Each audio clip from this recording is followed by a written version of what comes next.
తెలంగాణ పోరాటం తెచ్చుకుంటే రైతుల కోసం నిధులు నీళ్లు నియామకాల కోసం తెలంగాణ తెచ్చుకుంటే ఈరోజు పంటలు పండించి కనీస మద్దతు ధర ఇచ్చే ప్రసక్తి లేదు. దాని మీద ఆలోచించే సమయం లేదు ఈ ముఖ్యమంత్రికి.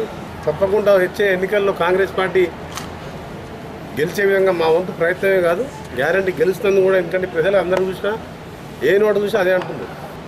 ప్రభుత్వం రాగానే వెంటనే 2 లక్షల రూపాయలు రుణమాఫీ ఒకటేసారి ఒకే విడుదల చేయాలని చెప్పి మొదటి ప్రయారిటీగా పెట్టుకున్నాం. దాని మీదనే ప్రజలందరూ కూడా విజ్ఞప్తి చేస్తున్నాం. ముఖ్యంగా రైతులకు కేసీఆర్ ఆ రోజు చంద్రబాబు నాయుడు మంత్రి పదవి ఇచ్చింటే తెలంగాణ ఉద్యమం అనేది అడగపోయేవాడు.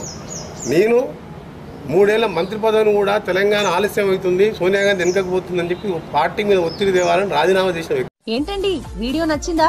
అయితే ఓ లైక్ వేసుకోండి, లేదంటే ఓ కామెంట్ చేయండి. ఎప్పటికప్పుడు మా వీడియోస్ చూడాలంటే సబ్స్క్రైబ్ చేసుకోండి.